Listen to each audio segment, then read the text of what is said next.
بسم اللہ الرحمن الرحیم۔ آج کا میرا ٹاپک ہے قصیدہ بردہ۔ اس کے تعلق سے ایک روایت ماہنامہ بیانات فروری 2012 میں آئی تھی اور لکھنے والے تھے مولانا زکریا کاندھلوی، مصنف فیضار الاعمال۔ اس روایت کو سننے سے پہلے آپ خود سے چند سوال کریں۔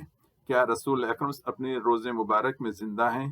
کیا آپ کو اطلاع ہوتی ہے کہ ان کی خبر پر کون آنے والا ہے، اس کا کیا مقصد ہے اور اس کے دل میں کیا ہے؟ کیا رسول اکرم کسی بیمار کو شفا دے سکتے ہیں؟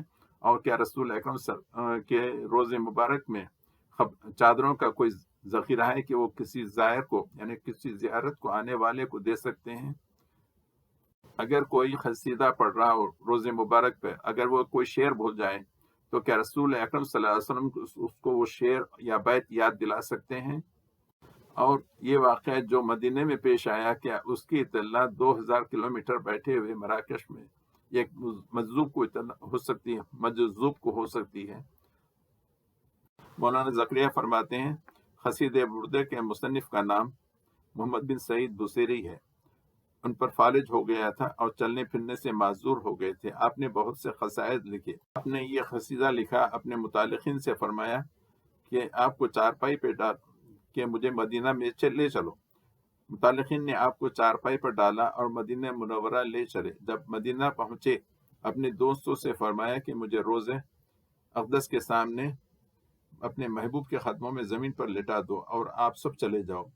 انہوں نے آپ کو زمین پر لٹا دیا اور خود دور جا کر بیٹھ گئے تو آپ نے نہایت ادب و احترام کے ساتھ قصیدہ زبانین شروع کیا۔ آپ ایک شعر پر جا کے دوسرا بیت بھول گئے تو روز مبارک سے وہ جو شعر بھول گئے تھے اس کے بارے میں آواز آئی۔ جب آپ نے قصیدہ سنایا تو آپ پر نیم خوابی کی سی کیفیت طاری ہو گئی اور آپ نے دیکھا کہ رسول اکرم صلی اللہ علیہ وسلم تشریف لائے اور آپ کے بدن پر ایک چادر ڈالی۔ جب آپ نے آنکھیں کھولی تو دیکھا کہ وہی چادر آپ کے بدن پر پڑی تھی اور آپ کا بدن بالکل صحیح تھا اور آپ بالکل تندرست تھے۔ جب آپ کے متعلقین نے آپ کو ایک بالکل تندرست پایا تو حیران ہو گئے۔ پھر آپ اپنے وطن آ گئے اور صبح کو جب گھر سے نکلے تو ایک مجذوب قسم کے بزرگ نے آپ سے کہا، میں آپ سے اس قصیدے کو سننا چاہتا ہوں جو آپ نے رسول اکرم کی مدح و تعریف میں لکھا ہے۔ تو آپ نے اس سے کہا کہ میں نے تو بہت سے قصائد لکھے ہیں، آپ کون سے قصیدے کے متعلق فرماتے ہیں؟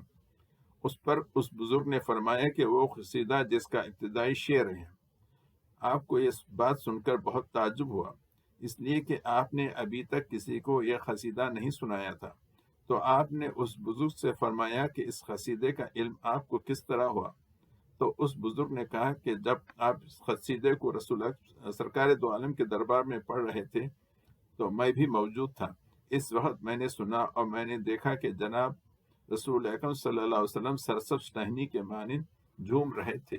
قصیدے میں بہت سے اشعار شرکیہ ہیں۔ مثلا قصیدے میں ہے کہ میرے لیے یعنی وہ رسول اکرم صلی اللہ علیہ وسلم کے تعلق سے فرماتے ہیں، میرے لیے حوادث سے زمانے سے بچاؤ کے لیے تیرے سوا کوئی پناہ گاہ نہیں، اور روز قیامت دستگیری کی تمنا کرتا ہوں۔ بے شک آپ ہی کے وجود سے دنیا اور دنیاوی خوشحالی کی بقا ہے۔ آپ کا نام لینے سے بوسیدہ ہڈیاں بھی خبروں میں زندہ ہو جاتی ہیں۔